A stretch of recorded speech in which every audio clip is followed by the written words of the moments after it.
We begin in a peaceful suburban neighborhood outside Atlanta, Georgia, just after Christmas of 1989.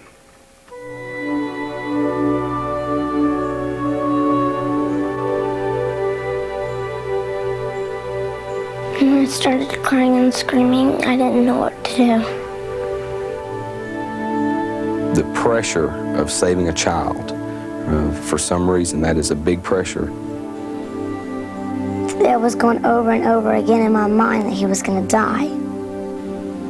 On this Wednesday afternoon, Linda Bledsoe had a quick errand to run.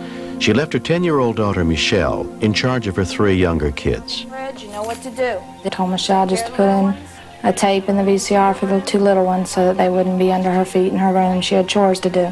Kimberly and Rufus, give me a kiss. She's very good with the kids. I don't hesitate to leave her. She's babysat for me quite often. The little ones listen to her sometimes better than they do me. Michelle, behave.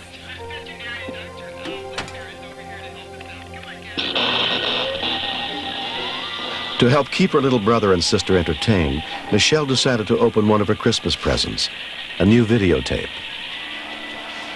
It had plastic and some cardboard at the bottom of it.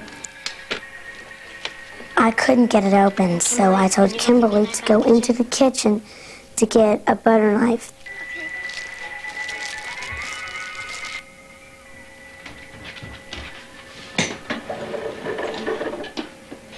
In the meantime, I had already cut it open with my nail. Rufus, go throw this in the garbage.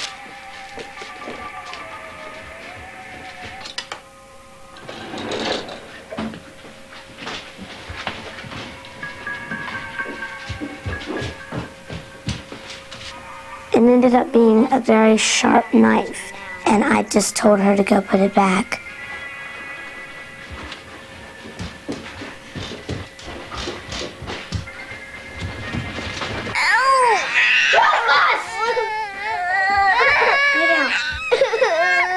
From upstairs, 7-year-old Jessica heard her brother's screams. What happened? He was stabbed right below the chest, and it was a deep cut. Don't let him move. I didn't know what to do because I was so scared. But then I calmed myself down, and I called my father. Picked up the phone, and it was Michelle, and she said that Rufus had been stabbed. I said, call 911. When we continue. Police department, can I help you? This 3-year-old at my house. I'm babysitting alone. He just got stabbed with a very sharp knife, and I need help. Oh, God.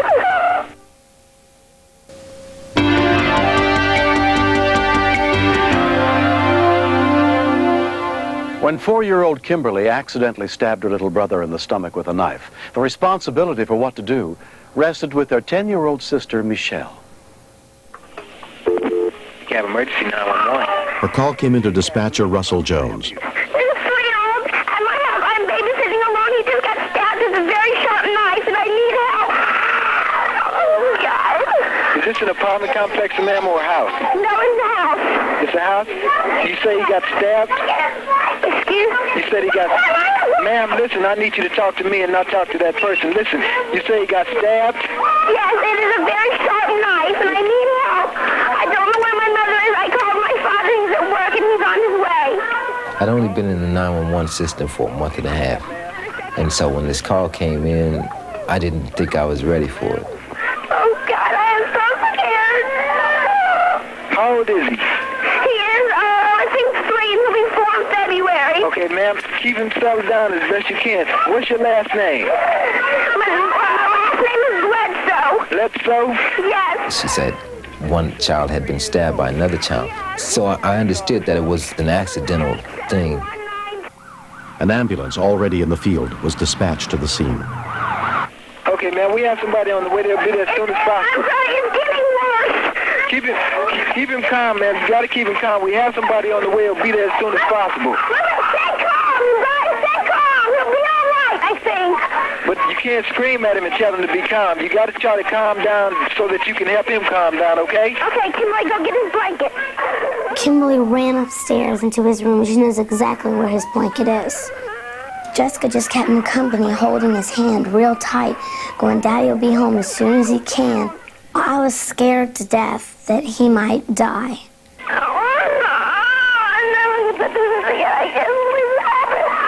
There's a point in the car where there's no talking, there's just screaming. I was trying to think of what would be most comforting to say to her at that point. Being able to just pick and choose the right conversation to try to get this person's mind off that emergency, unfortunately, doesn't come really easily. Are you babysitting or something there? Yes, I'm 10 years old. I'm so scared. Nothing has ever happened like this before. Ma'am? Yes. Okay, we have the police and the EMS on their way. The first rescue workers to arrive were paramedics David Stevens and his partner, Kathy Moncrief. Children were crying, extremely upset. What happened, girls? What happened? The feeling in the air was just all in an uproar. He's right there in the dining room. The emotions that are running through your mind, you have to do something quick, you've got to do something now. All of your energies are directed straight to this child to make sure this child is going to make it. Okay, Rufus, easy. He acted afraid of us and didn't want us to touch him, and it took us a minute to get on his level and get him in communication with us so that we could calm him down and, treat him in a rational manner. Officer Janetha Baines was on patrol in the area when she got the dispatch about the stabbing. When I first looked at the wound, I looked at how open it was and how deep it was. I had to keep the other children calm because they were crying and screaming, and there was not an adult there that could have kept them under control. Just breathe in real deep, all right? When we realized how bad it was, and we realized Rufus needed a children's trauma center, so we called for the helicopter.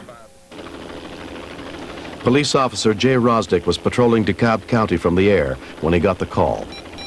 Our normal mission is police work, but we back up the ambulance service within the county. We know that anytime they call us, it's a life-critical situation, and so time is of utmost importance. Level consciousness. This was a very dangerous situation. The length of the knife, it could easily have lacerated the kidney, the aorta, the spleen, any number of organs inside the body that are real dense in blood. Additional officers were sent to the scene to help secure a safe helicopter landing zone in the front yard.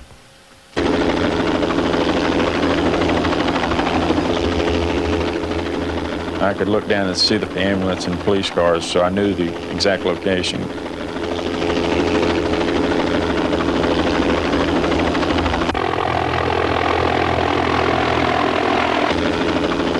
It was a very slow approach because there was a lot of wires, a lot of obstruction.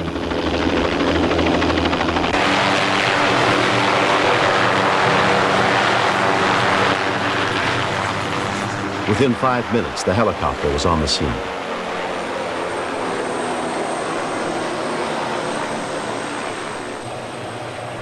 Children bring an emotion out in people that is unequaled. Paramedics are just as susceptible to that as anyone else. You really have to concentrate on your job to keep from getting wrapped up in that emotion.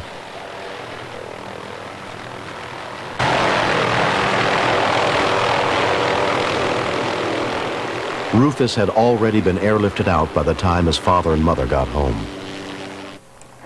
When I saw the police officers and everything, I wasn't scared until I walked in and saw my daughter's face and found out from my husband what happened. My parents raised me so good that I don't know how to explain it. They raised me so good, and I'm really proud of them because without them, he'd be dead right now. 5 months later, after a successful operation, Rufus is on his way to a full recovery. Trauma surgeon Dr. Paul Parker explains. I think Rufus is a very lucky kid in a number of ways. One, that his knife injury was not more serious and that it didn't hit his heart or a major artery in his abdomen. He's also lucky that he got medical attention very quickly, and he's got an older sister who knows how to use a telephone. I think it's extremely important for any parent to teach their children about emergency situations, and 911's the answer. I thought that Michelle did a really good job because she called my dad, the ambulance, and the police, and everybody. I'm glad Rufus is okay. I think Michelle saved Rufus's life. I got her by a knife. And now better now. I see a bond between all the kids, but probably more so between little Rufus and Michelle because they are the youngest and the oldest, and they do tend to favor each other a lot. He's a real crazy boy, but we all love him. We'd miss him if he was gone.